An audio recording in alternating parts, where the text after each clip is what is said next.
आज हम उत्तर भारत के विशाल मैदान का अध्ययन करेंगे। उत्तर भारत का विशाल मैदान भारत के भौतिक प्रदेश यानी भौतिक या प्राकृतिक प्रदेश का ही एक अंग माना जाता है। आज हम उत्तर भारत के विशाल मैदान का अध्ययन करेंगे।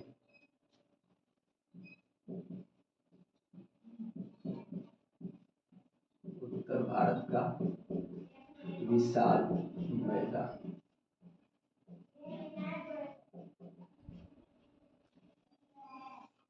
या इसको हम सिंधु,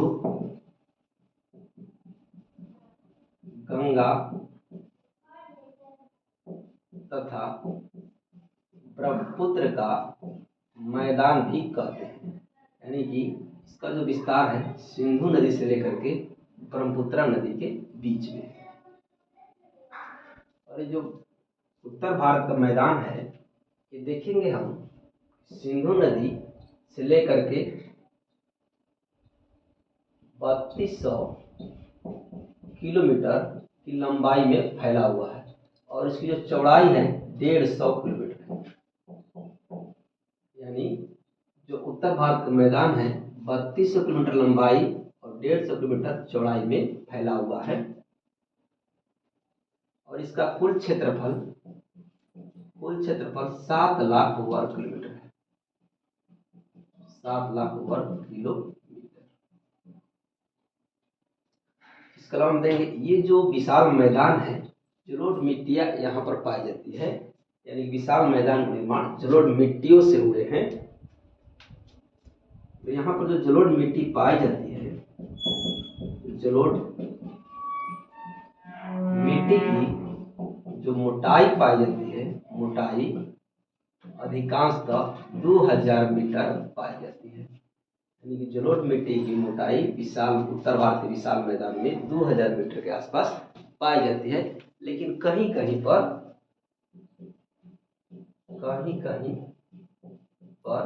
इसकी मोटाई 6000 मीटर भी है। और इस मैदान का निर्माण जो है हिमालय से निकलने वाली नदियां और प्रायद्वीपीय पठार से निकल करके उत्तर की ओर बहने वाली नदियों से हुआ है। यानी कि इस मिट्टी का निर्माण, यानी कि उत्तर भारत के विशाल मैदान का निर्माण हिमालय नदी तथा प्रायद्वीपीय पठार की उत्तर प्रवाही नदी से हुआ है। उत्तर प्रवाही नदी के निक्षेपण से हुआ है।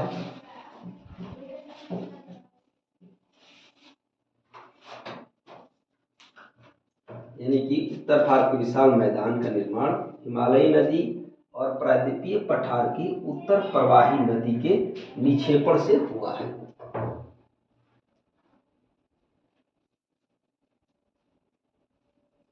और यह जो मैदान है सिंधु नदी के मुहाने से लेकर के गंगा नदी के मुहाने के बीच है। इसका विस्तार सिंधु नदी के मुहाने से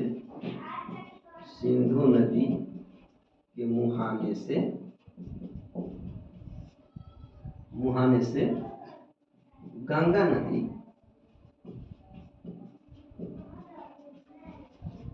नदी के मुहाने के बीच पाया जाता है।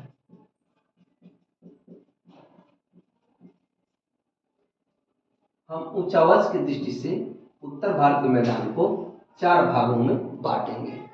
ऊंचावच की दृष्टि से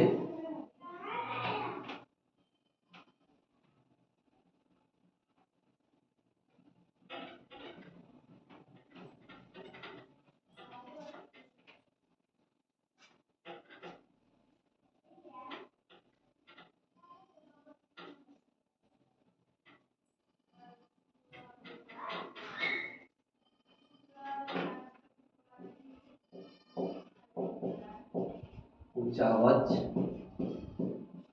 की दृष्टि से उत्तर भारत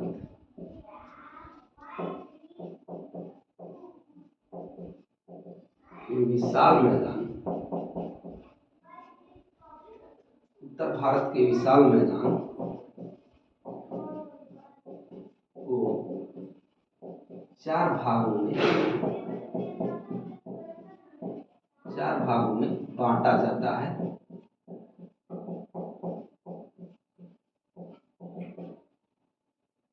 पहला है भाबर प्रदेश। भाबर प्रदेश, ये जो प्रदेश है शिवालिक के गिरिपाद है। शिवालिक के गिरिपाद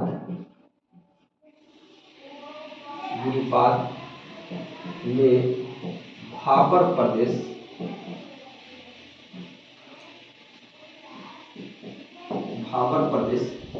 का निर्माण हुआ है।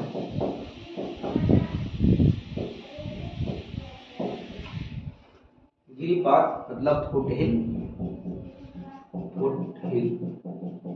पहाड़ के पैर होगा, पहाड़ी के पैर। तो इसका जो निर्माण हुआ है हम देखेंगे कि ये हमारा शिवालिक है, इसके जस्ट गिरिपाद यहाँ पर हुआ है। और यहाँ पर क्या करती है, यहाँ पर जो नदियाँ हैं जो हिमालय से आती हैं, यहाँ पर बड़े बड़े कंकड़ पत्थर जमा करते हैं। कंकड़ पत्थर बजरी, यहाँ पर नदियाँ भाबर प्रदेश में, यहाँ पर नदियाँ बड़े बड़े कंकड़ पत्थर जमा कर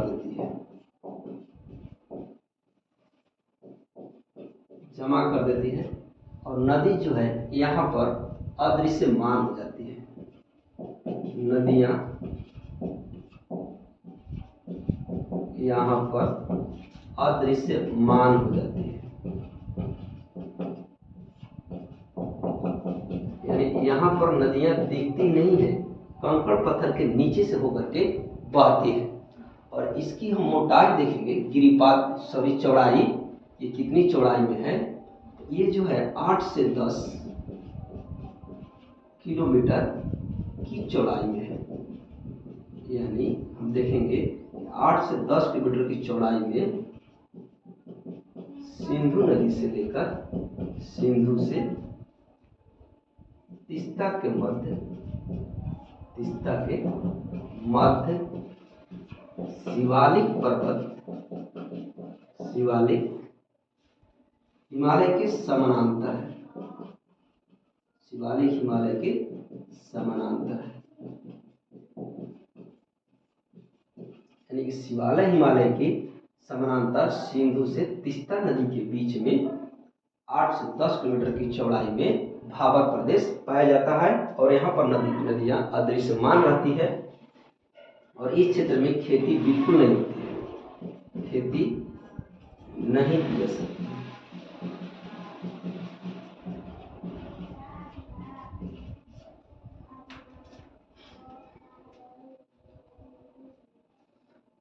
और ये जो भाबर प्रदेश है इसको शिवालिक का जलोढ़ पंख भी कहते हैं।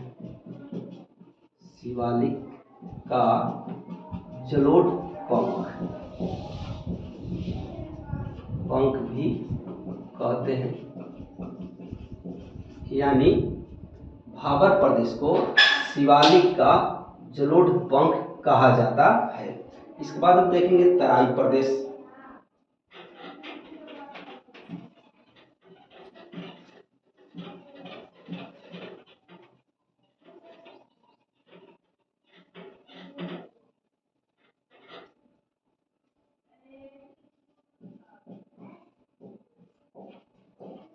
दूसरा हमारा है तराई प्रदेश। ये जो है भाबर के नीचे पाया जाता है, यानी कि भाबर से कम ऊंचा होता है। और ये जो है 10 से 20 किलोमीटर की चौड़ाई में पाया जाता है,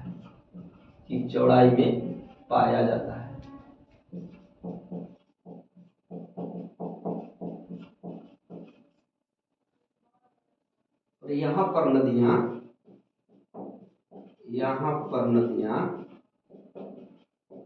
दृश्यमान हो जाती है,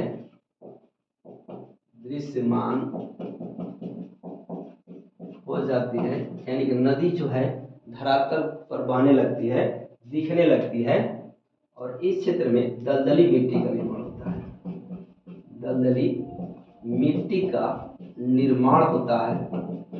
यहाँ पर जो है, जो भूमि है दलदली हो जाती है, और दलदली होने के कारण यहाँ पर बड़े बड़े घास उगते हैं, बड़े बड़े घास उगते हैं, और इन घासों में मच्छर ज्यादा होते हैं तथा इनमें मच्छर अधिक पाए जाते हैं।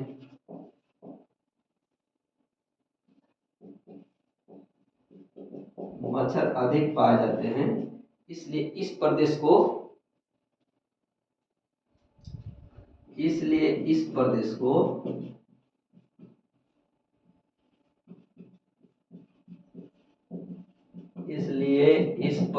रोगग्रस्त क्षेत्र भी कहते हैं, रोगग्रस्त प्रदेश भी कहते हैं।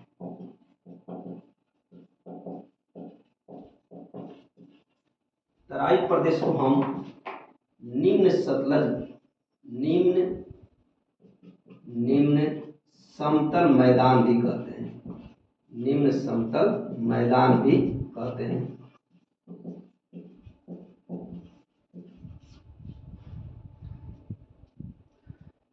फिर इसके बाद हम देखेंगे कांप प्रदेश।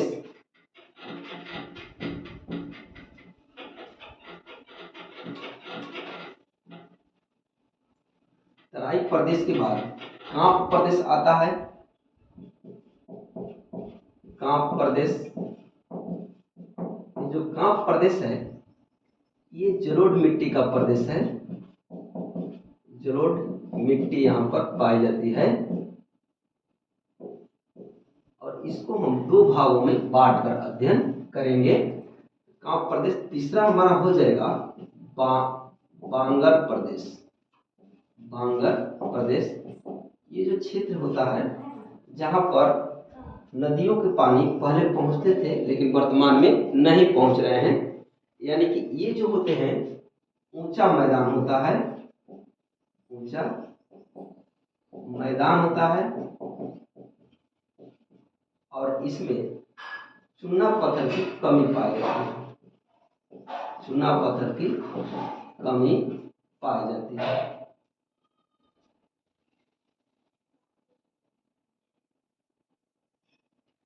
चूना पत्थर अधिक पाए जाते हैं, चूना पत्थर अधिक पाए जाते हैं। एक बात नोट करेंगे, जो जलोढ़ मिट्टी होती है उसमें पोटास, फास्फोरस, कैल्शियम अधिक मात्रा में पाए जाते हैं, और इसमें नाइट्रोजन तथा ह्यूमस नहीं पाए जाते हैं। जैव पदार्थ नाइट्रोजन नहीं पाए जाते हैं, पोटास, फास्फोरस और कैल्शियम पाए जाते हैं। तो चूना पत्थर जो है बांगर प्रदेश में अधिक पाया जाता है, और यहाँ पर जो मिट्टी के कण होते हैं तो बड़े बड़े होते हैं, यानी कि मृत्तिका तथा कंकड़ पाए जाते हैं। और ये जो प्रदेश होता है ऊंचा मैदान होता है, ये जो मैदान है उपयोगी मैदान होता है, उपयोगी प्रदेश है, यानी कि यहीं पर हम लोग घर बनाते हैं। रेलवे का विकास इसी मैदान पर, इसी प्रदेश में होता है। सड़क इसी प्रदेश में बनाया जाता है, यानी कि ये उपयोगी होता है। और सिंचाई की व्यवस्था कर दी जाए तो इस क्षेत्र में भी कृषि की जा सकती है। हम देखेंगे कि बांगर प्रदेशों में जहाँ पर पानी की व्यवस्था अधिक होती है वहाँ पर रेत प्रकार की मिट्टी पाई जाती है। बांगर प्रदेशों में जहाँ पर जल की अधिकता होती है या अधिक सिंचाई होती है वहाँ पर रेत प्रकार की मिट्टी का विकास हो जाता है और इसमें नमकीन परत, नमकीन सफेद परत धरातल पर बिछ जाता है, जिससे हम रेत प्रकार की मिट्टी बोलते हैं। रेत प्रकार की जो मिट्टी है बांगर प्रदेशों में पाई जाती है और बांगर प्रदेश ऊंचा मैदान होता है। ये जो है बांगर प्रदेश, ये जलोढ़ मिट्टी का ही प्रकार है और ये पुरानी जलोढ़ मिट्टी है, पुरानी जलोढ़ मिट्टी। ये पुरानी जलोढ़ मिट्टी जो है उसको बांगर बोलते हैं और जिस क्षेत्र में बांगर मिट्टी पाई जाती है उसे बांगर प्रदेश के नाम से जानते हैं। फिर इसके बाद हम देखेंगे कि कहीं कहीं पर अपरदन द्वारा मिट्टी का ऊपरी परत उड़ जाता है। मिट्टी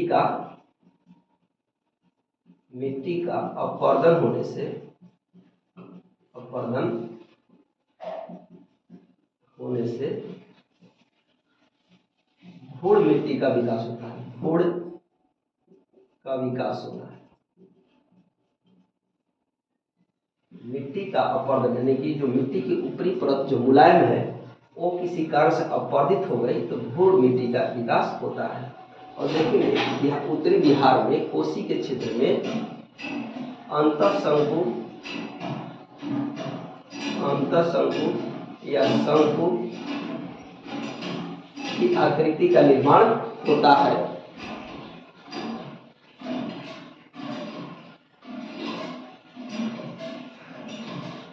और ये जो हमारा भूड़ मिट्टी है ये गंगा और रामगंगा नदी के बीच में देखने को मिलता है। इसके बाद हम देखेंगे खादर प्रदेश। ये जो खादर प्रदेश होता है नवीन जलोढ़ मिट्टी होती है, नवीन जलोढ़ मिट्टी यहाँ पर पाई जाती है।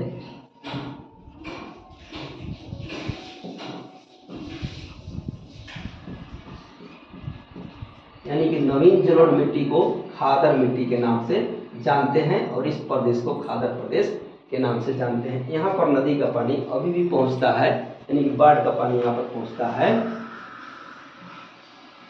और ये जो मिट्टी है, ये जो प्रदेश है कृषि के लिए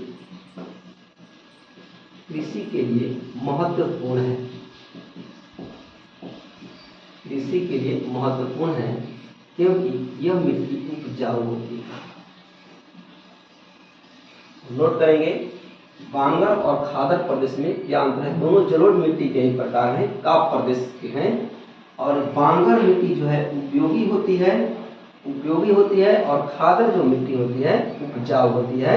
इसमें जो है उपजाऊ जो खादर मिट्टी है इसमें रेलवे, सड़क आदि का विकास करना मुश्किल है और यहाँ जो होता है खेती सबसे अधिक होती है। और थोड़ा सा हम नक्शा से समझ लेंगे। जैसे में हम समझेंगे ये हमारा शिवालिक है और शिवालिक का जो गिरिपाद है 8 से 10 किलोमीटर, 8 से 10 किलोमीटर जो एरिया है इसको हम भाबर बोलते हैं और इस प्रदेश में कंकड़ पत्थर होते हैं। फिर इसके आगे जो है 10 से 20 किलोमीटर का जो क्षेत्र पड़ता है इसमें 10 से 20 किलोमीटर का जो क्षेत्र है ये तराई है और यहाँ पर लंबे लंबे घास के मैदान होते हैं जिसमें मच्छर होते हैं। फिर इसके बाद बांगर प्रदेश होते हैं, बांगर प्रदेश जहाँ पर नदी का पानी नहीं पहुँचता है। और इसके बाद होता है खादर। तो हम ऊंचाई के दृष्टि देखेंगे, सबसे ऊंचा भाबर, उसके बाद तराई, उसके बाद बांगर, उसके बाद खादर। सबसे जो नीची भूमि है वो है खादर, खादर से ऊंची भूमि बांगर, बांगर से ऊंची भूमि तराई और तराई से ऊंची भाबर। इस तरह से हम लोगों ने ऊंचाई के आधार पर उत्तर भारत के विशाल मैदान का अध्ययन किया।